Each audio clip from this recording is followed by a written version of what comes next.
I don't know. I think it's the M25 that goes. M25. That You're goes right. around London. Yeah. If there's any men within the M25 with a few pound, Yeah. lonely, divorced, awful first marriage.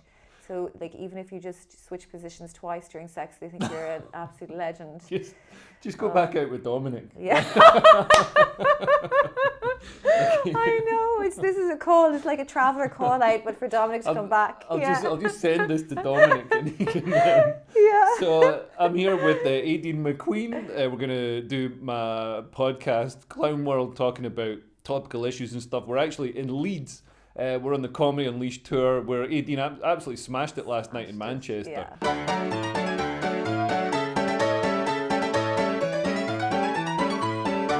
Well, the Met Police did this thing before because people were calling for jihad on the streets of London. And then other people were saying, isn't this bad that people are calling for jihad because it means holy war? And then the Met Police put out a statement saying, well, jihad has many meanings and it can just mean a sort of personal struggle to better yourself. But like these guys calling for jihad on the streets of London, they weren't called, it wasn't some sort of self-improvement program. They weren't there being like, oh yeah, you know what, if you just do more sit-ups and, and save 20 pence a day, you can, they were calling for holy war in the streets of London, you know what I mean? And this is what's been allowed, and that's why we're getting, Jews And getting stabbed now, getting attacked. Do you think that, because English policy has often been killing things with kindness. Yeah. So we used to kill people with like swords and stuff, yeah, but now we use Benjamin kindness. Disraeli started it. Yeah. His attitude towards home rule, as it was then that the Irish wanted, his attitude was to kill home rule with kindness. Right. And he used to he gave them a lot of what they wanted, and he acquiesced with the Irish as much as he could. And so was that quite a successful part of the, the kind of occupation thing? So the Irish had a lot of grievances back in the day, and they wanted home rule. Mainly they wanted to own their own land, and farmers had all this debt to landlords in England, and to be able to make our own laws. And the Liberals always tend to be more pro-home rule. Yeah. But then Disraeli, the big charmer that he was like, let's kill him with kindness. And his policy was to give the Irish people a bit of a chance to buy back their land in different schemes. And it was kind of coming along well. Then you had Parnell, and he was this fantastic orator, and he used to do, to hold really long speeches in Parliament, and everyone would get so fed up with him, they'd be just like, oh, get a bit of what you want. And they were very close to getting home rule.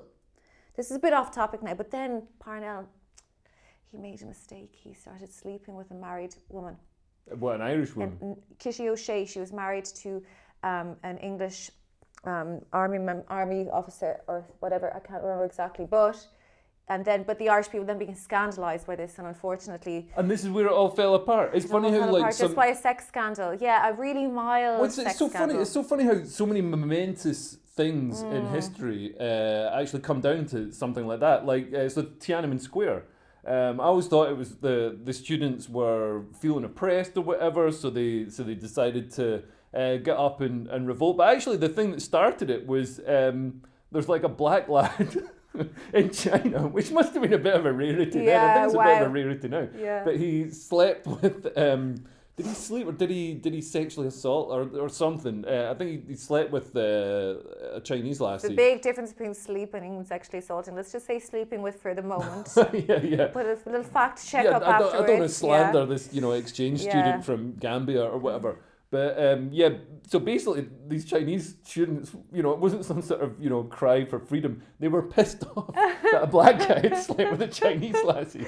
And oh my God. There's so started, many jokes there, and just Chinese people's size doesn't matter. Yeah. Well, I wonder if all the liberals who, were all like, oh my God, Tiananmen Square, oh my God, we must support them. I wonder if, now they'd be... if they knew that, if they'd be so supportive, because they might be like, oh my God, they should be run over with tanks. They're racist. And that's, obviously the worst thing that a person can be. Even like I noticed with this, I'm not going to dwell on this synagogue attack. It's, it's a horrible thing. But like people were coming out and being like, oh, the worst thing is that it's going to be exploited by the far right. The real tragedy, like Emily Maitlis and stuff, the real tragedy is that it's going to be exploited by the far right. It's like, no, the real tragedy is the people who died, yeah. Yeah, the people died. Yeah. Like, at least wait until, they've had a funeral and stuff before you start saying pretending the real tragedy is like, and also the far right are going to exploit it. I mean, like, the far right are the only people presenting a solution to the problem. No, I don't know about that, but back to my point. So nice deflection. The government of England was kind of hard on the IRA, and they did suspension of habeas corpus, which means you can just kind of arrest people willy-nilly, just it seemed, for wearing flares and having long hair. When was this? This would be in the 70s and the 80s. Right, yeah, in the north. And then, they did a lot of arrests, like they arrested the Guildford Four, the Birmingham Six, and there was wrongful stuff done.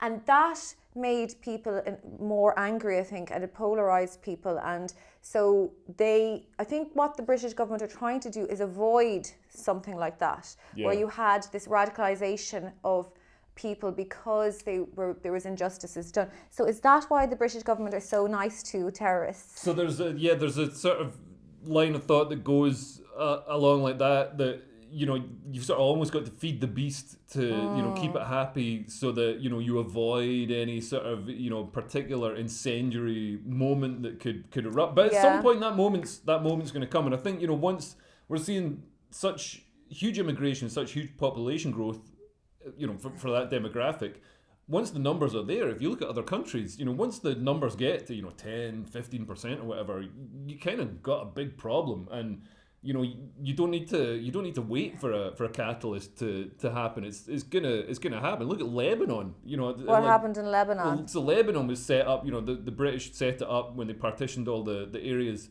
It was set up as the Christian area, and so it was majority. I mean, it wasn't purely Christian, but it was majority Christian. And what a surprise! It was the most stable and successful country in the whole region. You know what I mean? Incredibly prosperous. More stable and successful in Israel. Well, maybe. This was kind of before the modern Israel was formed, I guess, or in the early days of it. But yeah, then, fun enough, because the Palestinian refugees went from Israel to Lebanon, totally destabilized it. Same as when they went to Jordan, started a civil war and all the rest of it. And yet 20 years of civil war and absolutely ruined the economy. And now, because there isn't that sort of Christian majority, the country's a total basket case. So it's weird that people would want to do that to Britain. It's like we had like we were like Japan. We had the perfect homogenous, stable society. We ran the whole world, and people are like, oh, you know what this needs? This needs to be more like Lebanon. This needs to be, it ended in disaster in the Balkans and Lebanon and Syria. Everywhere else there's been, multiculturalism and diversity. But you know what? Britain's going to be different. Maybe because it's too wet for people to run about in the streets firing AK-47s in there. But yeah, we should talk about... Do you not think, isn't every country really multicultural? No. Like, what about, would you prefer if it was just the Angles? Angles, obviously, hanging out. No Saxons, not even the Normans. Richard the Conqueror ruined it all. He ruined it all. But Japan. No, I mean, the average. They think minimum wage in Japan is €6 an hour. Their economy hasn't grown in millions of years. The houses cost €12. You're not going to look at Japan and tell me, oh, they've got a terrible standard of life. They should be more like Somalia. I mean, what a really normal comparison to make. But no, Japan is a totally successful, stable society, and I've never been. And it's it's persevered. It's stayed stable, like Britain used to. Now we're sort of absolutely pirouetting towards it. But do you not find multiculturalism fun? It's fun to a certain extent. You know what I mean? I think there's a certain level of multiculturalism, a certain level of diversity that does add, does enrich a country. But I think we've reached that point. And you're the arbiter of that. So, well, let's just move on to another subject then. So talking about Ireland, because this is interesting, hearing it from an Irish person's point of view. Okay, so I'll tell you, in 1916 there was we had the Easter Rising in Ireland, where a few plucky, courageous soldiers formed an actual army against the British government when World War II was on and Britain was weak, and got arms from Germany. Oh. And the Irish people weren't really behind it at all. They were like, what's going on here? This is a bit mad. but weren't behind what? Weren't behind this rising particularly. It was people in Dublin and a few other spots. And so this was people rising up against the British. And they declared war in Britain. They stormed different buildings, the General Post Office and places like that. Right, yeah. And it was crushed. And the signatures of the Proclamation of Independence, the people who started it, were executed. Right. They were executed, and it was that execution then that sparked this sense of nationalism and injustice, which then made the Irish go, we're not going to have a war against the English. That's impossible. We're going to do guerrilla warfare. Yeah. And so this is the way it is. If you are seen to be unjust, you cause more anger and pain. So is that what the British are going to do? They're going to be like, oh no, jihad just means having a nice time. No, I think British people have seen right through it, and I think people that are clinging to the sort of wreckage of this ideology of blank slatism and diversity as a strength and multiculturalism as a panacea are they just look like a laughing stock at the moment. When you see Emily Maitlis, try to claim that, you see these people being like, oh, he wasn't. He wasn't from a different culture. He was a British citizen, and you're just as British as you or me. Like what they did with Axel Rudicabana when they're like, oh, he's actually a Welsh choir boy. He's just as Welsh as you or me. And it's like this is an absolute nonsense. Like, come on, he's from a different culture, and that's hugely relevant in the crimes that he committed. But yeah, we can all see that this whole like diversity, we can all hold hands together, isn't gonna work. And all the people saying, oh well, we shouldn't let people divide us. It's like, we already are divided. If you're Jewish, you're divided from Muslims. Christians are divided from Hindus. Obviously there's overlap and people can get on and stuff, but those are literally divisions. Why do you think then the government is doing this? Like, what's the big plan? Well, basically the government is trying to deal with the situation that it's got, but also the state is very left wing. So historically, the left have wanted to have mass immigration because people who come in vote leftward. Like in 2017, 85% of British Muslims voted for Jeremy Corbyn. That's kind of backfiring now because the Muslims are electing their own candidates instead of the Labour candidates. And the hard left, the far left, the communists have always wanted mass immigration because they know that it weakens the nation state. Just as Alexander Hamilton, the founding father, warned us about, if you have, the way to weaken a sort of homogenous population that holds together and rallies to a flag is to bring in other people. And the right have wanted mass immigration because it brings in people to work in their factories really cheaply and make loads of money off. So, all those people, the only people who haven't wanted mass immigration it used to be the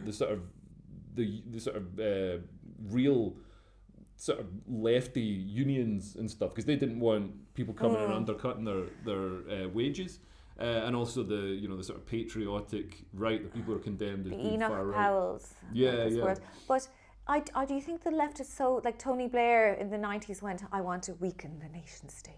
Well, look at the stuff that he did, like devolution, absolute disaster for the British nation. Yeah, and maybe it was done with, this will be so good. We'll set up these satellite parliaments that can deal with the local issues. But of course they don't deal with the local issues. They do the opposite of that. Instead of dealing with the local issues, they have like the one rallying call, Scottish independence or whatever. Galvanizes They're always everybody. Fighting in the north of Ireland.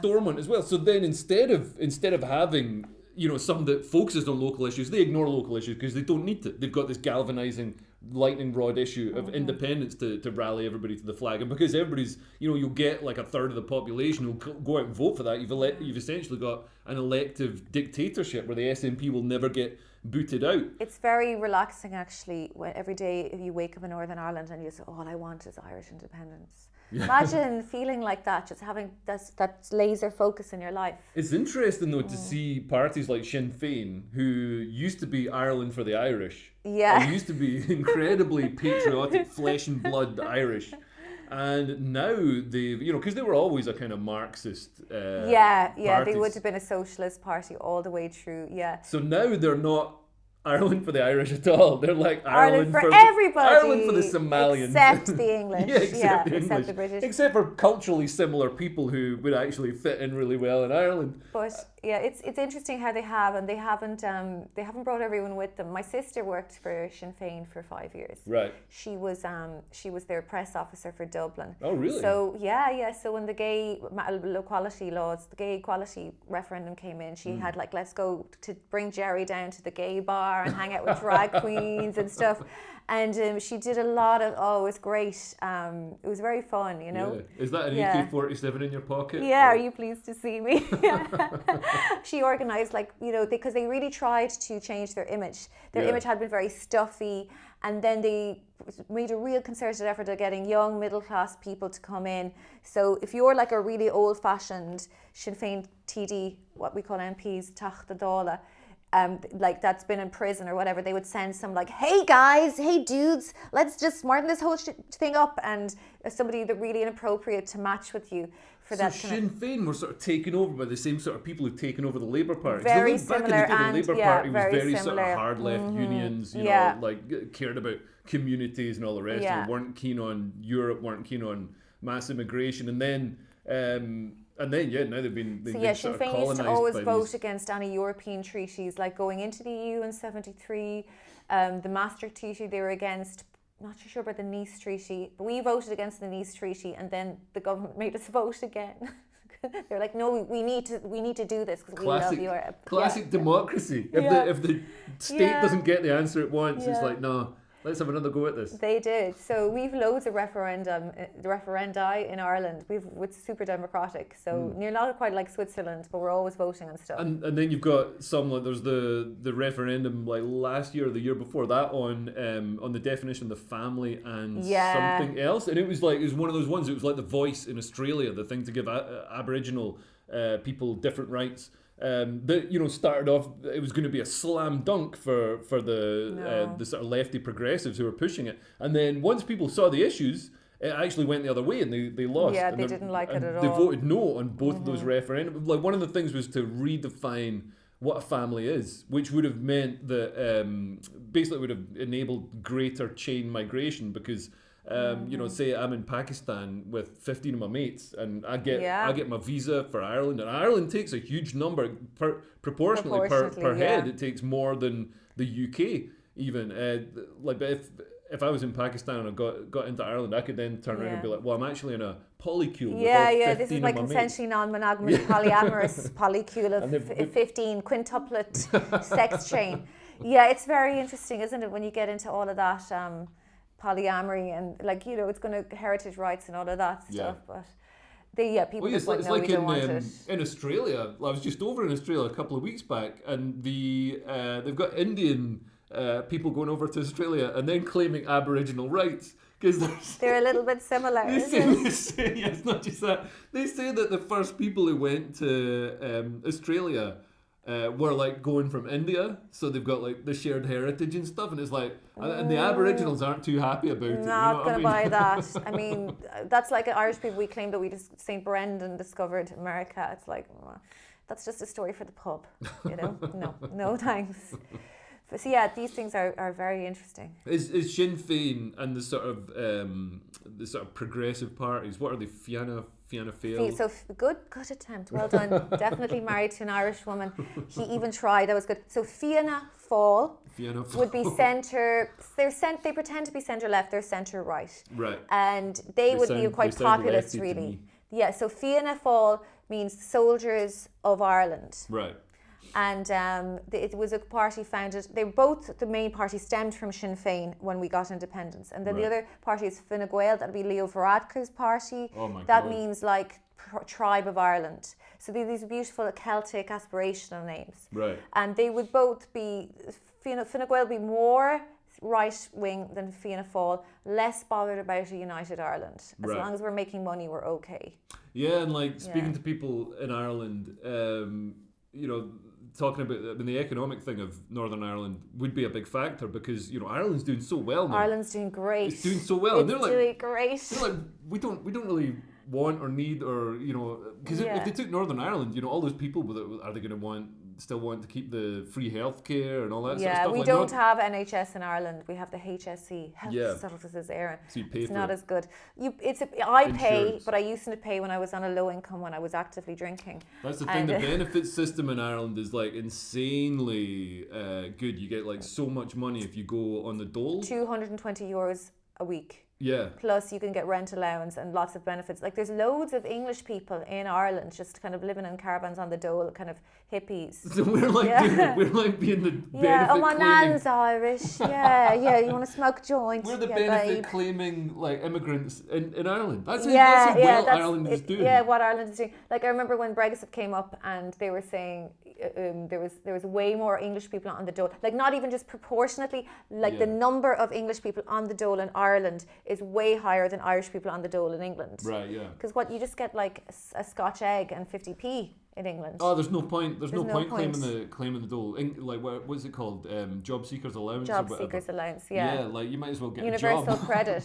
Yeah. Yeah, I mean, but the thing is with the benefit system, if you know how to work it, because it used to be that it was like word of mouth. Like where I grew up, people would talk to each other about the best way to game the system, and get your kid diagnosed with whatever to get and to you get signed off in the sick with the doctor, say you've got a bad back or whatever. Now it's probably mental health stuff. Oh, I've got ADHD. Everybody's got ADHD. You know what I mean? But it probably is. But let's just to say, although I admire a lot of Leo's ideas, I do think that some people need benefits.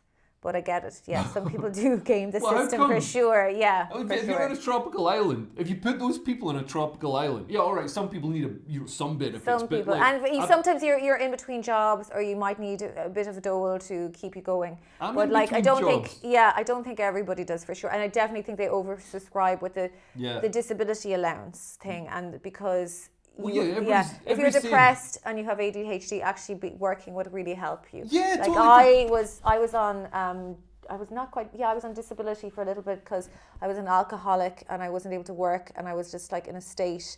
And then I went back to work and I felt so much better. Right, yeah. It was like instant. I have self-esteem now. Yeah, and that's the thing. I was trying to get better by just going to giving myself a break. And I wasn't for a long time, right? But then I was like, oh my God, actually, I remember just being at lunchtime, being in the shop at my break, and I just felt like a worker amongst workers. I just like my... So you got the status, yes. And also you're spending money that you earn. There's a psychological thing that if people get stuff for free, they don't value it, and it doesn't give them that sort of good feeling. No, it doesn't. If you earn money, you enjoy that money a lot more. It was great, yeah. So I remember it was like when you're in a computer game and your battery is down to here, and then you eat a crystal, and then you like that feeling instantly. I felt reborn. Yeah, that's great. Definitely. So we need to get people off benefits. There's just a lot of people that are on it, and then they're very upset, and you get into this vicious cycle. If you dumped a lot of people, all the ADHD people and stuff, it's like, come on, how can you be getting benefits for that? You know what I mean? Yeah, everybody's got ADHD. Everybody's got I know. Every people complaining about ADHD, and you're on your phone all the time. Like complaining about ADHD and being on your phone all the time is like complaining about having chlamydia, but you only have sex with DJs. It's just. And also the autism thing, you got people there's Pierre Nouvel, lovely guy. I know that guy, funny guy. But he's now his whole thing is having, is it ADHD or autism? But all the comedians have got autism now, and it's like, man, you don't. I know somebody whose kid has got autism, and this. Just Josephine Lacey. It's that's what I'm talking about. Yeah, I know. And she's like, man, this is It's not the same thing. It's not the same thing. You're just a posh kid who's worked out a way to get some sort of victim You're just not good at eye contact. You've got nothing else. You're just like a white guy. You know what I mean? You just collect trains. But if you've actually got the autism that messes you up, then it's actually a serious thing. I think what happens is when we become so much of a nanny state, people forget that the state is not God, and there isn't that infinite love and infinite supply of everything. Yeah. So somebody I know is getting diagnosed for autism, and who's perfectly functioning in society, has a job and everything. And I said, what's the benefit? And they said, well, I'll be able to get through airport security. And I just think, yeah, you'll be able to get through open security, but there isn't an infinite amount of people getting you through, or an infinite amount of there's other worse off people like in wheelchairs that are really bad that won't get in as quickly because you who are grand are getting through. So we think that there's this infinite amount of resources, and there's also this attitude. It's a bit like if I said to you, "Oh, Leo, I have cancer," right? Yeah. You know, that could mean anything from I just have to get a tiny mole removed on my face to like my insides are melting, and obviously like so sad to very controllable. So we talk about autism like everything's the same. It's the same with #MeToo, right? Everything from a horrific sexual assault to like somebody put their hand on my knee in Parliament. The thing about and we're all allowed to have the same victimhood. Well, the thing about the Me Too stuff is like the less severe it was, the more attention it got. So like an actress getting a hand on her knee was this, oh my God, you know, whoever it is, this I can't even remember the names of them, but you know, Harvey, or you know, voluntarily sucked Harvey Weinstein's dick. It's like, come on, they went to his hotel room. We would have loved it. Yeah, like.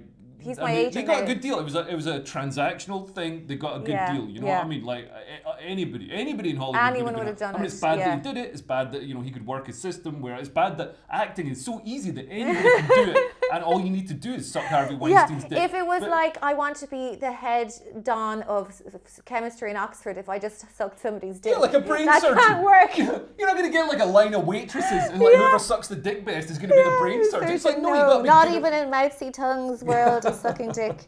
But then, like, you got stuff like the grooming gangs and the same people who are like, oh my God, about all the Me Too stuff, and, taking people down on Twitter, absolutely silent on the grooming gang stuff. And it was like, man, the grooming gang stuff, no wonder Britain is like coming to the stage where insane things are going to happen, because the grooming gang stuff, that was an act of war, and if it had been dealt with and stamped out straight away, like they did in Australia when they tried it in Australia, it was stamped out straight away. When they tried it on the Sikh community, the Sikh lads went out and just flattened the guys that were doing it. Okay, and why do you think the government then, because I see all of this happening and I see what both sides are saying, why would this be of benefit to the government if it were true that they're suppressing stuff? So, I mean, there's a number of reasons, but number one, they were getting votes from these communities. They didn't want to lose. The thing that politicians like most is getting votes. Oh, you think you're going to find a politician who's like, you know what, I'll sacrifice my power and my Are they position. Really getting, are the lads who are the same guys, those guys really going to vote? 85% of British Muslims voted for Labour in 2017. Mm-hmm. So they're getting votes from the communities. David Betts describes it as a rape for vote scandal, and I think that's a good way to describe it. But who's David Betts? So he's a professor at is it King's College? I can't remember, but professor of like war studies or something. He writes really cool stuff that's really interesting to read and quite terrifying. But also the other thing is after the Macpherson report, after Stephen Lawrence was killed, all of our public services, their prime focus was on not being racist, and this became such a huge thing. Even like the Manchester Arena security guard let the bomber through because he was scared of looking racist. To stop this obvious jihadi guy with a big beard, like central casting jihadi, you know what I mean? Casting. Like walking into the foyer of like this pop concert with little girls. It's absolutely, it's sickening.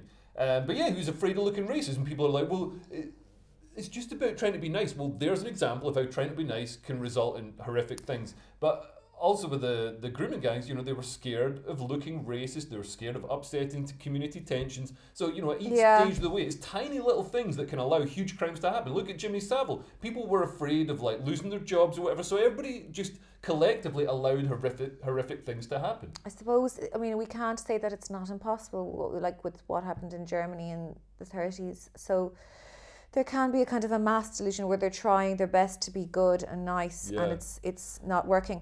Why didn't the white community, though, rise up like the Sikhs? Well, they kind of did a bit, but for a start, like, a lot of the white girls were sort of, from the real underclass. So they didn't have families. They were in care homes. Yeah, it's awfully sad. Like they didn't have the men in the community who would, the patriarchy that would protect them. All the structures that would have protected these girls have been stripped away in the sort of wave of neoliberal social liberalisation since the 60s that obviously benefited a lot of people, but didn't benefit the people in the underclass. So yeah, they just didn't have that. And also, anytime somebody did, like Tommy Robinson, stands up to speak out for these girls, they got shouted down and condemned as a racist. Like the parents of the girls, when they tried to do stuff about it, they were arrested, they were harassed. Arrested? Yeah. There was a one of the dads of the girls. I watched this interview. I need to reference it properly, but I'm sure he was arrested for for trying to get something done about it. It's very shocking. It's very hard to believe that this would happen in Britain. Some of the police were in the grooming gangs. Yeah, I mean, like, it's one of Some of the police were in the grooming gangs. Hassan Ali was in the grooming gang. I'm just checking these are still recording.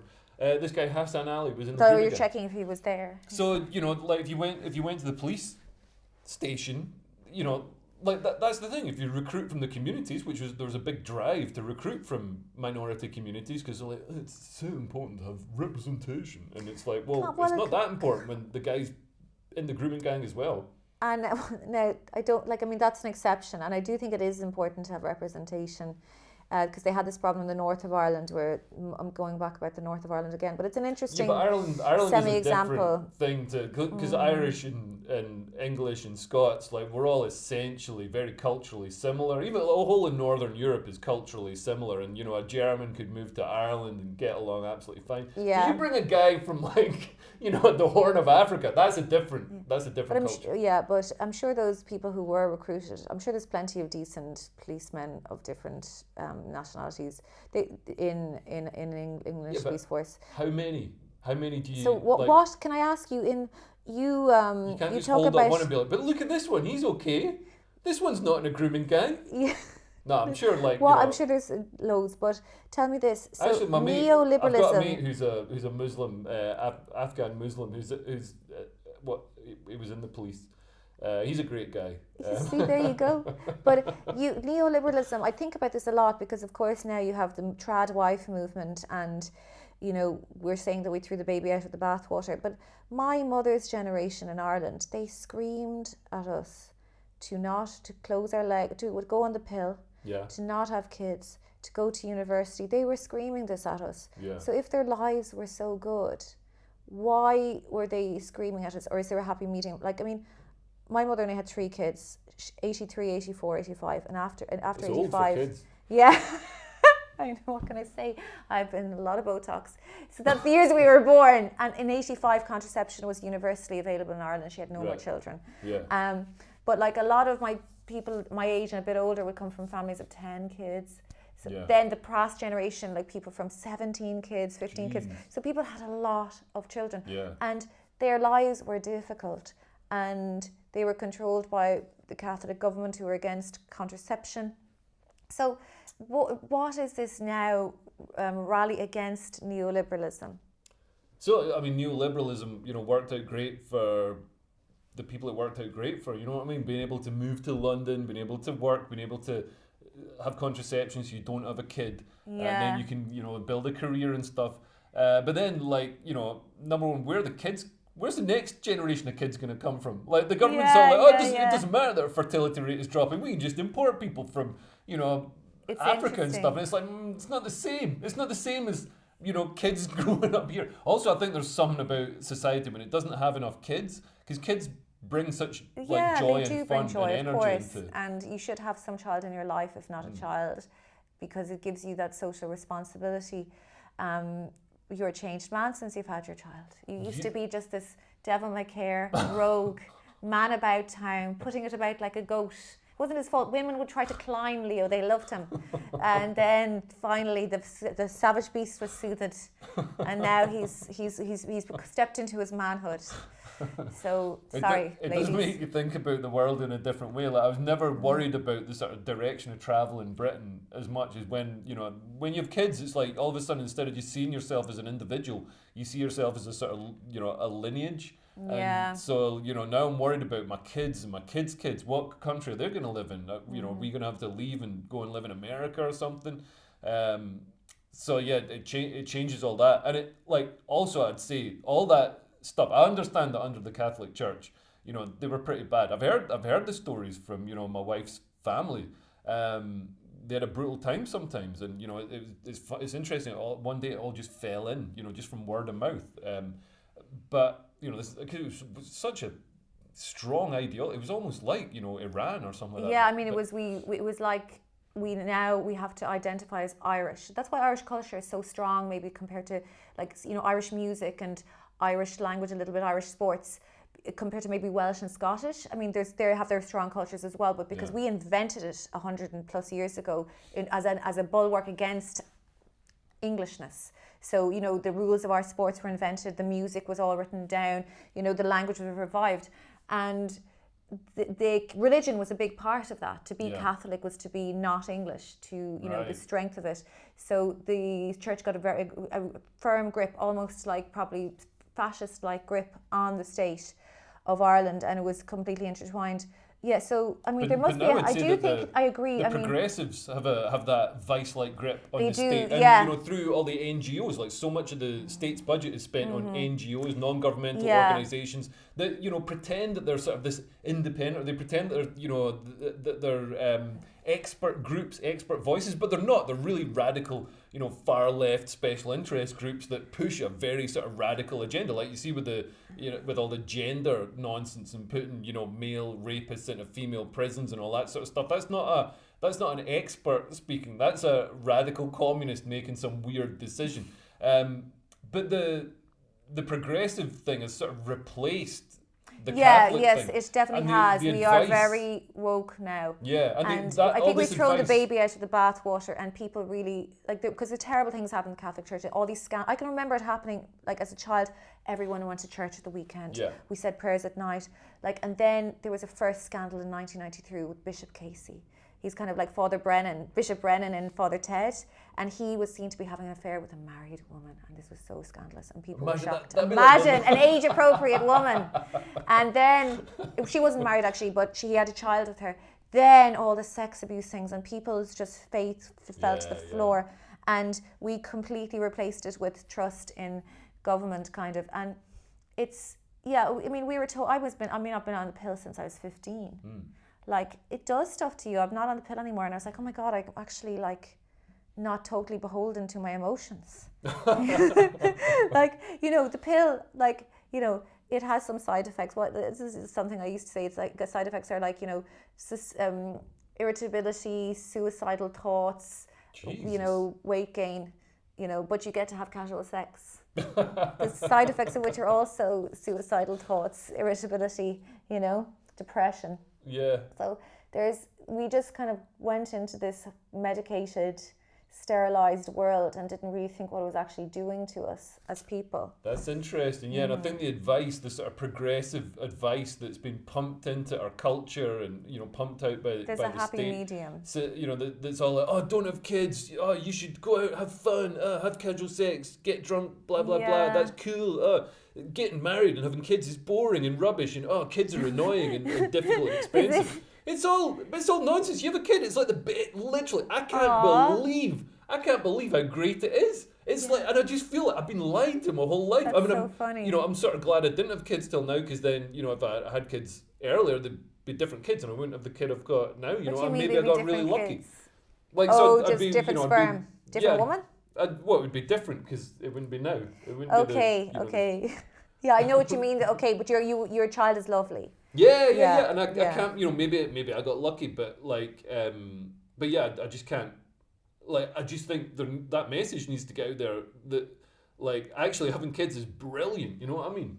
Mm-hmm. And yeah, it's interesting how both the left and the right feel that there's this big conspiracy, against them. And you think there's this, but there's not this room of Rothschilds getting together, let's tell them that having children is awful. Yeah, but you can see how, when all these companies in America were like, when states brought in abortion restrictions, all these companies were like, we care about you, so we will pay to transport you to a state where you can have your abortion, and everybody on the left is like, oh my God, these companies are so wonderful.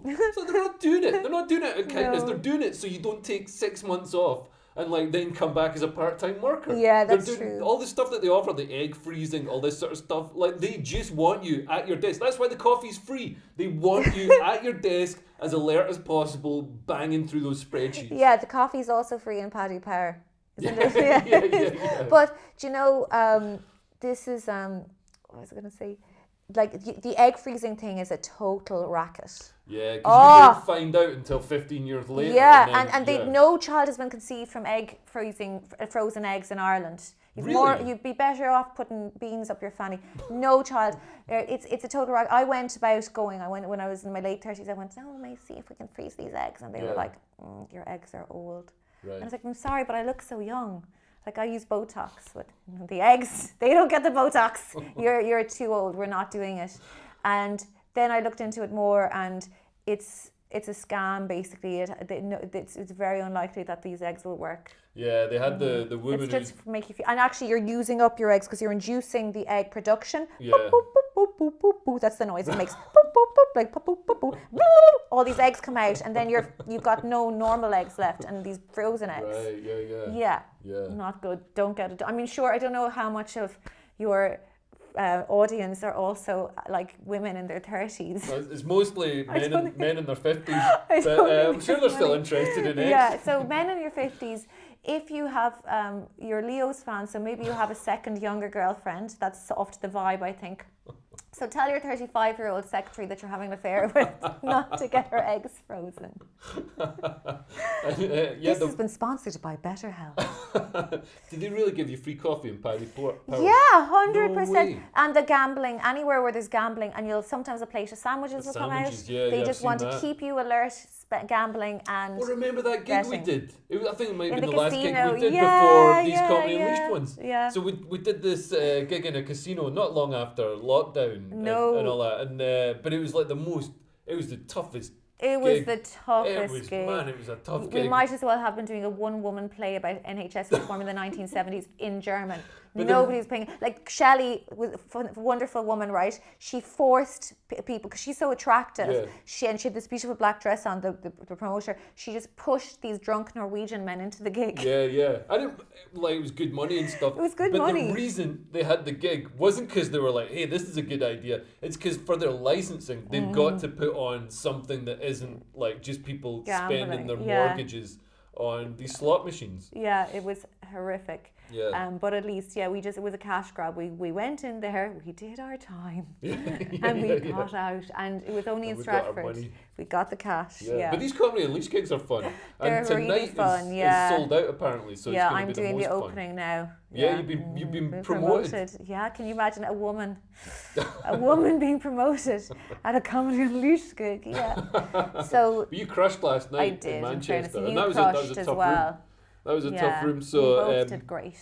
So check out Aideen's stuff. Have you got YouTube or anything? I do. I have a YouTube. I've got a comedy special on YouTube. So Great. Check me out there. Aideen McQueen at the Crack Den.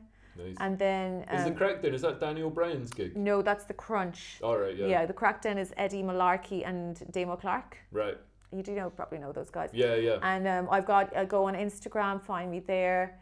At Comedy McQueen, because I know Aideen, it's a bit of an Irish weird Gaelic name, and English people, and I understand it's not easy. At least it's pronounced how it's written. So but I changed that. Oh right. I did that. I deliberately, like, my family don't write it like that. Oh, is it like QAILLG or something? AEDI father, so I acute N, yeah.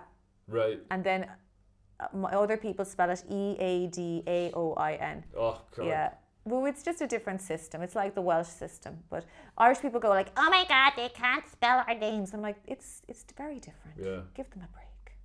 The Irish people don't give any sympathy to English people. We love Scottish people. Yeah. But we're cruel to the English. Well, I guess English people are seen as the sort of straight white man of like they the are, world. yeah. And also, like, I guess because of the empire, like, we ran a third of the world. But I just can't believe English people are so down on themselves for it. And I consider was myself shocked when I came to England first, and because I'd heard that English people were just all, oppressing us, but how the red carpet was rolled out for me, and people were so nice, and they're always giving out about themselves, and this kind of low post-colonial guilt is rife I amongst. can't believe there's guilt about it. You should be proud. People should be proud. And Scots not were such a proud. huge part of the empire as well. I don't know if I go proud. I think I'm a bit of a kind of a like, just but you're let looking at it it from be, the point of view. let it be. You're looking at it from the point of view of like somebody whose ancestors didn't conquer a third of the world. You know what I mean? I just think, can you imagine Genghis Khan's grandsons being all like, oh my god, I feel so terrible. Yeah. Like, no, don't feel terrible. No, don't feel about terrible. It's not your fault. Look at it with No, it's detachment. not. It's not something that's a fault. It's a positive thing. You totally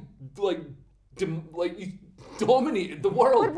But no, it's not. I don't think it's positive. I think it has caused And problems. also there was so but I much wouldn't stuff. blame yourself. And I'm sure some good things came out of it. Like I can't. But we brought so much, we fun. brought the bureaucracy, not that I'm a big fan of bureaucracy, but the Yeah, stuff you that hate allows bureaucracy. What are you the talking stuff about? that allows the state to function. We brought democracy, we brought railways, we brought technology, and everybody's like, Britain took all the resources and stole all the wealth. No, we generated the wealth, and you got to enjoy that wealth as well. People are all like, oh, you took the resources. The resources mean nothing. You dig it out of the ground. You dig it out of the ground, it's just rocks. It's when you turn it into an iPhone or a steam train. That's when it has value. Now tell me this.